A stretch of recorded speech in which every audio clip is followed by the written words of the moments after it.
Hi，大家好，我係可樂。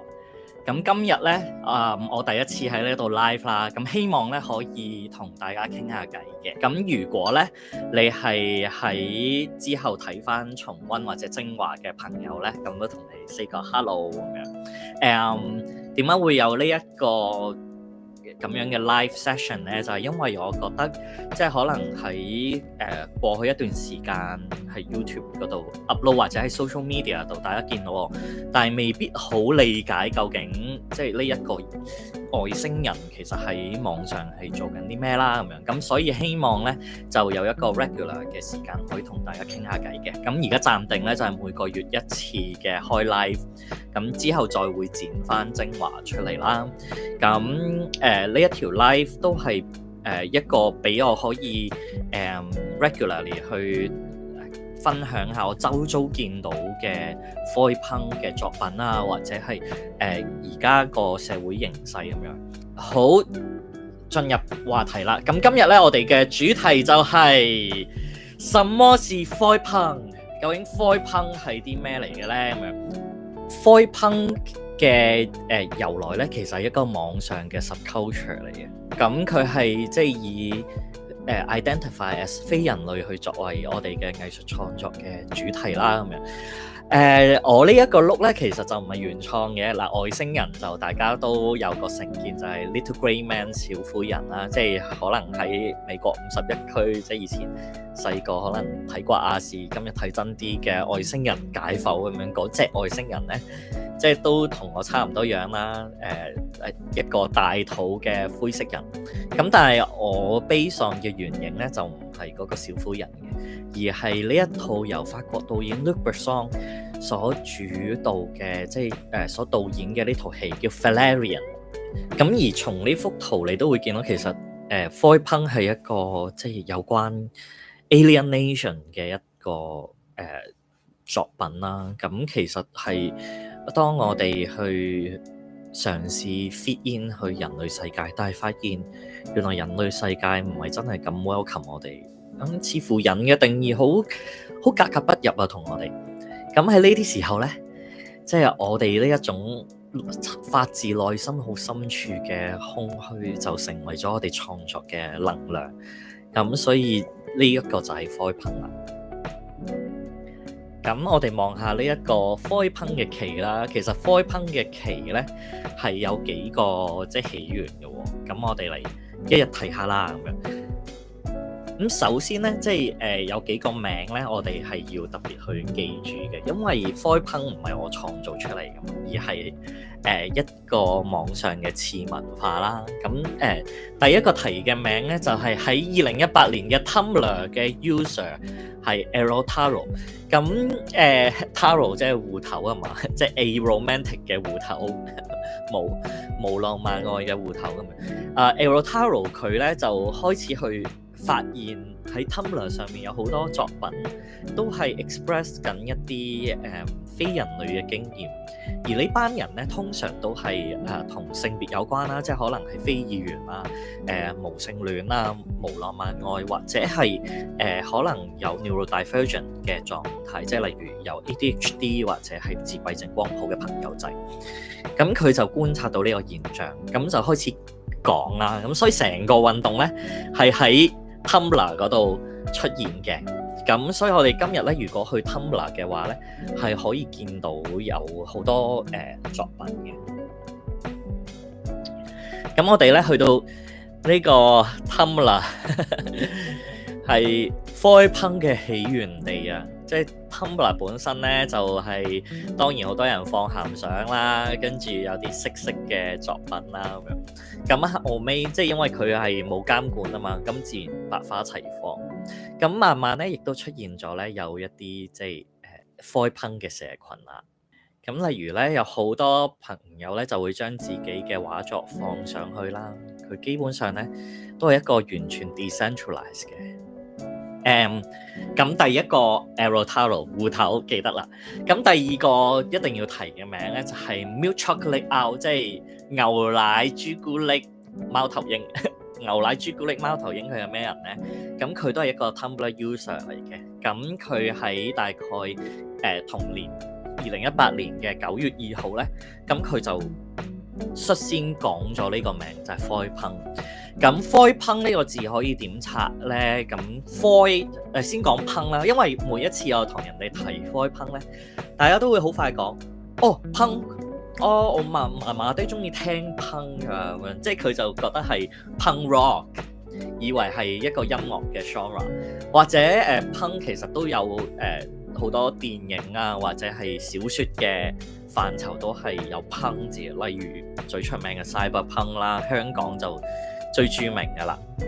咁至於 Foy Peng， 佢因為個 Peng 字其實佢係意味住一種反文化 counterculture， 即係點解唔講話直情就係話 subculture 咧？咁 subculture 係得，不過咧 subculture 咧係由 mainstream 嘅角度去睇，即係話我係主流，你係次嘅，你係次等，你係邊緣嘅。咁yes 可能喺某個程度上都係啱，但係其實我哋呢一啲次文化咧，都係有想去改變個主流文化，所以就要從例如薩馬特文化開始講啦。薩馬特係一個源自於中國大陸嘅工業區嘅一啲打工嘅後生仔，咁佢哋因為喺勞動嘅過程入邊感到被異化啦，所以就透過去 gel 到個頭成尺高咁樣，就去表達佢哋嘅呢一種 alienation 嘅狀態。咁所以呢一個就係其中一種即係 counterculture。你最尾佢係不敵時代洪流，我都唔知點解，可能係已經冇人咁樣做，或者係即係佢哋已經俾內卷嘅經濟模式咧係去碾壓平咗啦，即係已經乖乖着翻西裝去翻工，有機會係咁。但係你會見到其實呢一啲 counterculture 反文化咧係回應緊某一種時代嘅狀態。咁陳可樂你係回應緊咩時代嘅狀態啊？咁我就係回應緊一種the part of no part， 即係一種冇咗政治參與或者係 no parts 嘅喺社會上面覺得自己冇份嘅人，仍然我哋嘗試去爭取自己嘅一席位嘅呢一個過程。呢一個就係我嘅作品所顯現嘅位。咁個 Foy 係咩咧？ Foy 就係虛無，即係空虛，嗰一種我哋個心俾人掘咗一個窿嘅嗰一種感覺。即係我諗，無論你係邊緣人或者 I-Banker 都好，其實你一定心入邊都有呢個窿。咁佢正正就係一個好似黑洞咁樣，連光都俾佢吞噬嘅呢一種好強嘅重力。咁而係呢一個階段，我就要再引入第三個我覺得需要認識嘅名啦，就叫做 Hongdae Satkhongfu。咁 Hongdae Satkhongfu 係邊個人嚟嘅咧？ Hongdae Satkhongfu 咧，佢係一個Tumblr user 啦。咁喺18年嘅10月28號就畫咗一張圖，就係 Foy Peng 嘅嗰張旗啦。咁嗱，呢一張旗就係中間有個窿，跟住被一個白色帶圍住，然後上面有兩個深淺嘅紫色，下面有兩個深淺嘅綠色嘅。綠色咧就係顯示無浪漫愛啦。咁另外仲有一個較為深啲嘅綠色又係咩咧？其實佢係顯示佢係代表緊 neurodivergent 嘅社群，神經多元嘅社群嘅。咁包含係ADHD 或者係自閉譜系啦咁樣。咁仲有兩隻紫色喎，兩隻紫色有咩嚟嘅咧？咁喺 Foy Peng 旗入邊咧，兩隻紫色咧係分別代表咗 asexual 啦同埋 non-binary 嘅顏色嘅。咁近年嘅性別研究會將個關注焦點聚焦翻去 asexual， 即係開始我哋就發現原來佢嘅 visibility 越嚟越高。原來我哋身邊有好多 asexual 嘅朋友，之前係覺得被忽略，或者佢哋經驗、佢哋故事係冇俾人講到出嚟嘅。咁我希望即係透過 Foy Peng 呢一個藝術嘅範疇咧，係可以令到佢哋嘅故事俾更加多人聽到啦咁樣，因為我真係好愛你哋咁樣，即係我身邊過去、現在、未來嘅 asexual 朋友，你都喺我生命入邊扮演好重要嘅位置，教識我點樣去愛，其實係我認真咁講。咁non-binary which 就係我啦，咁樣我就係一個非二元性別者咁樣。咁喺亞洲嚟講，其實大眾理解嘅唔多啦，比較最出名嘅算係宇多田光啦，佢就認為自己係一個非二元性別者啦，同埋咧佢係創造咗自己嘅一個專稱，通常我哋叫一個人可能會 gender 咗佢就係 Mr 或者 Mrs， 咁咧佢就創咗做叫自己做 MX 就係 Miss 啦咁樣，咁唔希望人哋去 gender 佢。咁好啦，咁個故事講到2018年呢一個網上嘅運動出咗嚟，跟住好快連期都出咗啦。哇，原來佢係一個跨越性取向、性別身份同埋神經多元嘅all inclusive 嘅運動嚟喎。咁具體表現有啲咩呢？咁其實就係藝術，好多人就不斷咁畫自己嘅畫放咗上去啊。Tumblr、Reddit，有而家去到有 Discord 嘅 group 啦咁樣。咁我自己咧亦都聆聽緊一個 WhatsApp 嘅 group，就係虛無旁騖嘅通勝。咁呢個通勝咧，其實係我自己覺得，其實即使唔係我自己做啦，身邊都有好多朋友咧，因住唔同嘅原因，因為覺得自己被社會排斥，因為自己喺政治參與上面冇份，而用藝術嘅方法去參與。咁我好想記錄低呢一啲我嘅同代人。咁而家我 document 到嘅包含就係有泰國嘅即係藝術家，一位泰國藝術家就係 Chulian Siripo。咁 Chulian Siripo 嘅作品叫金蝸牛系列啦。咁我喺 IG 都介紹過啦。金蝸牛系列咧係講緊用一種非洲大蝸牛去比喻泰國同日本中間嘅嗰個佔領同埋好複雜嘅歷史糾纏。咁因為泰國係東亞唯一一個冇俾日本殖民過嘅國家啦，咁樣咁當然佢都有俾日本佔領，冇咁冇大屠殺啦 ，so to speak。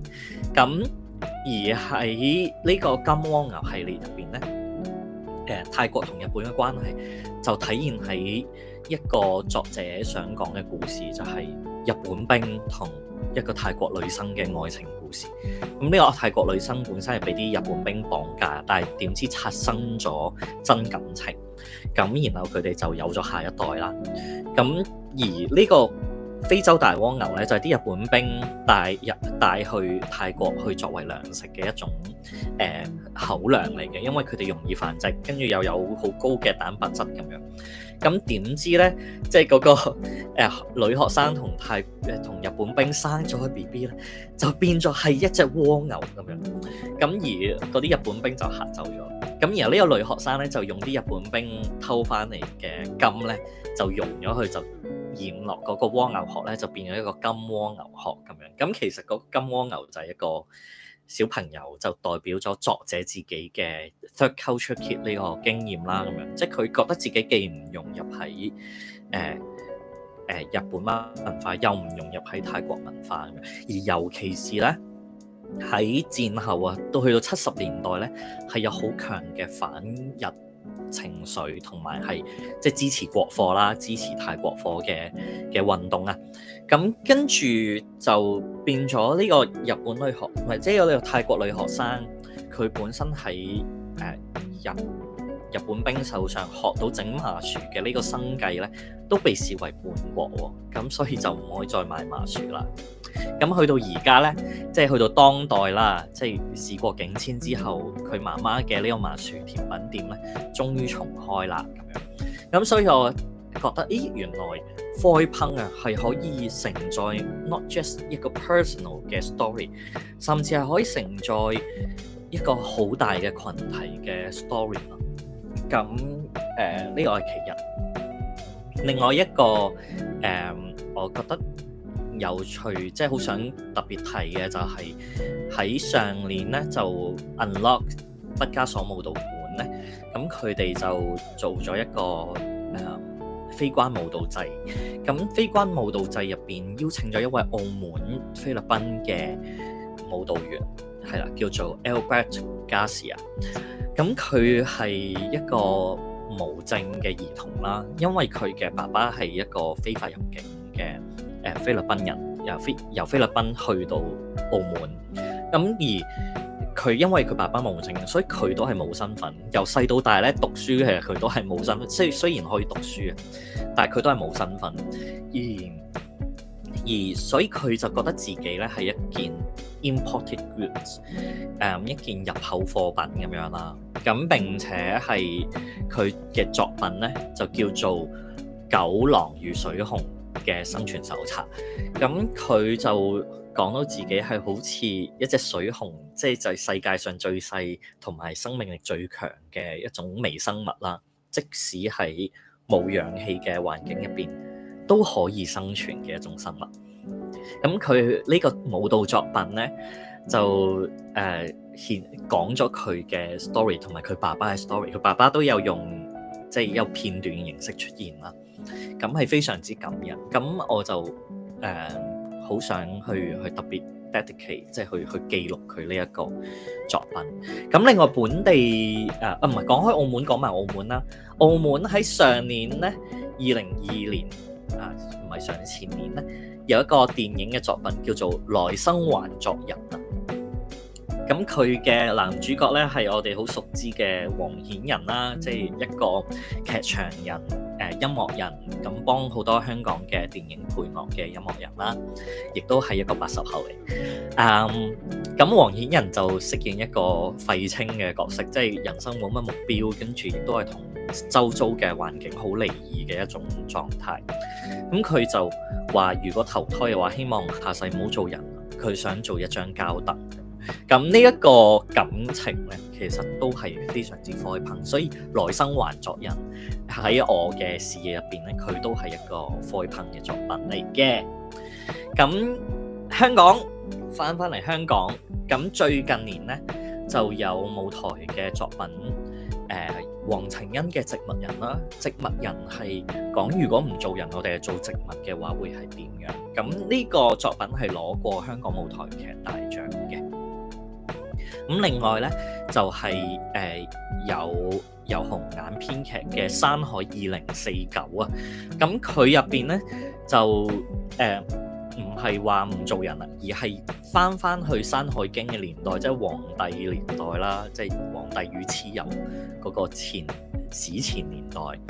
咁大家知道其實《山海經》入邊好多呢啲族群、呢啲怪物咧，其實係指嗰一啲tribe 嗰啲酋長。其實酋長例如蚩尤係一個酋長啦，黃帝炎黃子孫即係黃帝都係一個唔係一個人而係一個 tribe 嚟嘅。咁佢哋可能嗰支旗都會係即係有隻 monster 咁樣。咁所以係啲圖騰嚟嘅。咁佢就用翻呢個圖騰嘅意象去講即係山海經嘅故事啦。而入邊亦都係 touch on 到香港近年嘅政治嘅氣氛啊，或者特別係喺文藝界，究竟喺文藝人喺而家嘅嗰個社會氣氛入邊何去何從？我哋未來嘅創作究竟係仲可唔可以講到一啲深刻嘅悲傷嘅嘢，定係一定要唱好同埋係即係錦上添花咧？即係定係我哋可以雪中送炭咧？同埋佢嘅作品，因為我有參與過啦，我覺得好有趣就係係參與式劇場，所以觀眾咧其實都係會被免費去戴上佢哋嗰啲面具去參與。嗰啲面具咧就係由香港嘅藝術家 Cancer Home 去設計同埋製作嘅。亦都係好 lucky 啊！即係好，我諗係一個因緣際會之下，喺近年我搞 Phoebe 嘅 workshop 嘅時候，亦都有邀請到 Cancer 去作為其中一節嘅導師啦。咁佢就即係將呢一個山海2049呢一堆面具咧，就贈送咗俾我。咁我一方面就係即係可以收藏同埋做記錄啦，咁樣一個咁好嘅 Void Punk 作品。二嚟亦都可以用呢啲嘅面具去做教學，即係教一啲新嘅參與者，我哋點樣可以用製作面具。即係你唔想好似我咁樣化全妝嘅話，咁可以用面具呢一樣嘢去表達你內心嘅空虛啊。咁喺未來嘅Void Punk Workshop 咧，你都會繼續見到呢一啲面具嘅。咁就特別留意我哋呢個 channel 同埋我嘅 social media 啦。